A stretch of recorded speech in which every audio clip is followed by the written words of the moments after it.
So what I want to do in this video is I want to demonstrate one of the key principles about generating tiling textures from 3D sources. Now you can do this in a variety of tools. You can do it in ZBrush, you can do it in 3dCo. There's a way to do it in Mudbox as well.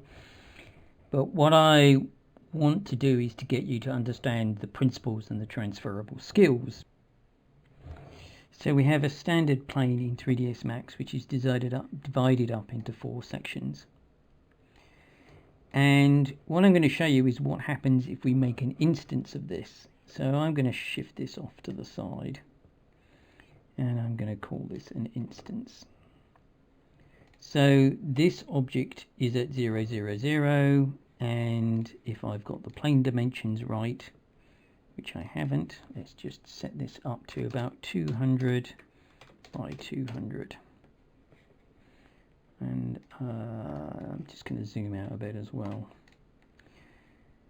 So this plane also needs to be out about here, which is at 200.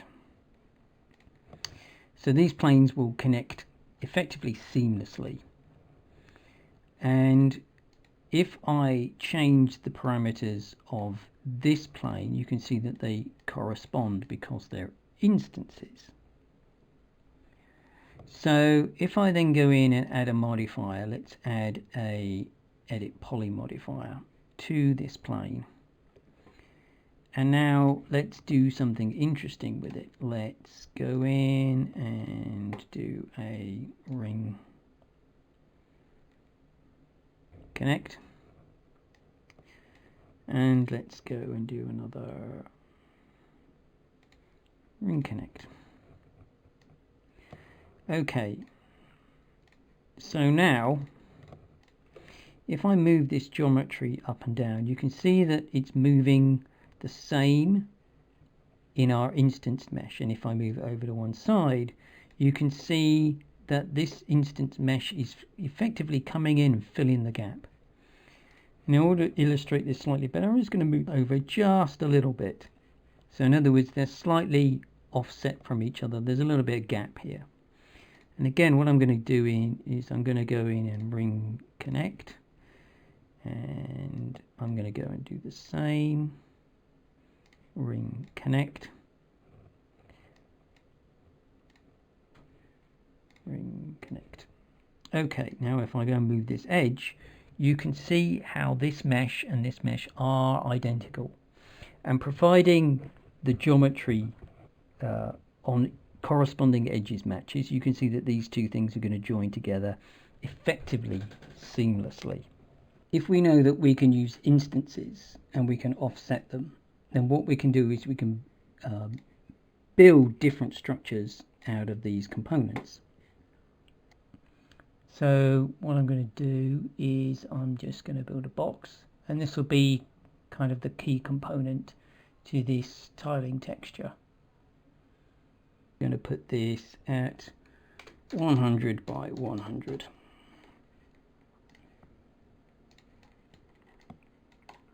Which means I'm going to put the body that goes next to it at minus 100, 100.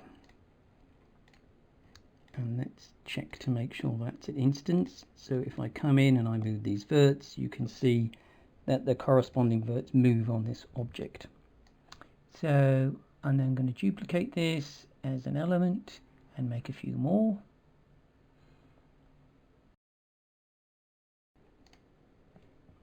Okay, and I want to know where the other object is going to be. So again, what I'm going to do is I'm going to take it off of element mode. I'm going to shift this down, make sure that it's also going to be an instance, and call this minus 100. That'll give me a reference for the other piece. So I'm just going to add a few more pieces in so that we can build up, and I can put this piece at the bottom, and then just add a small piece in just to fill in some of the gaps. I'm just going to speed up this piece because it's just placing the components.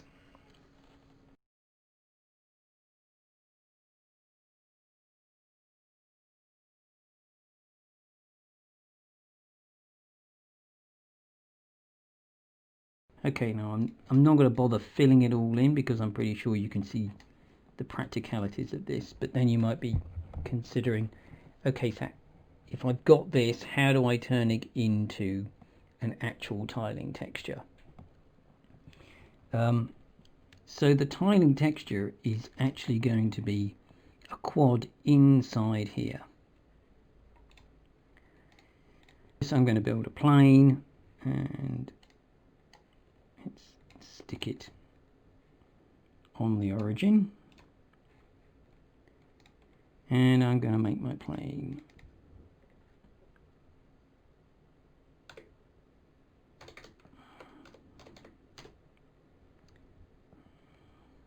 nope, 200 by 200.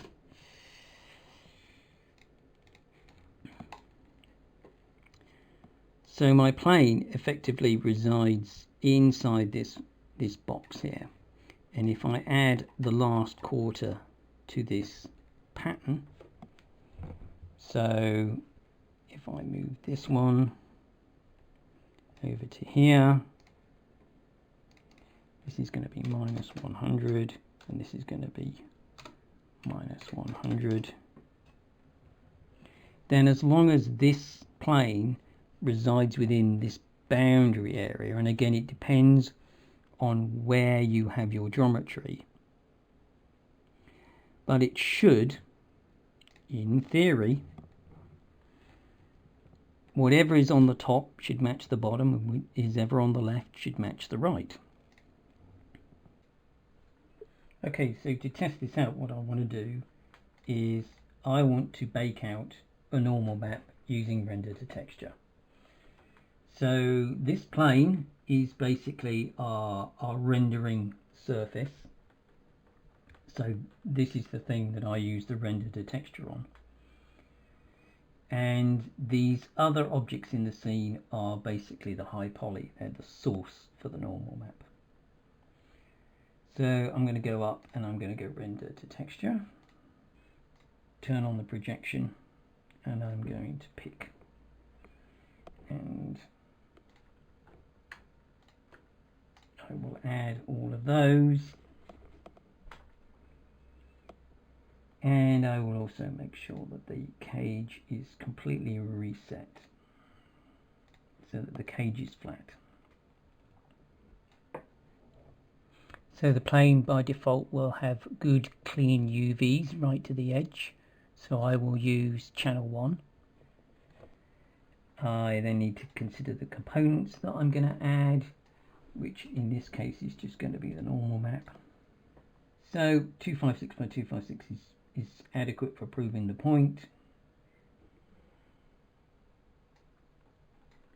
And we should have a result that looks like this. So here I've got the texture opened up in Krita.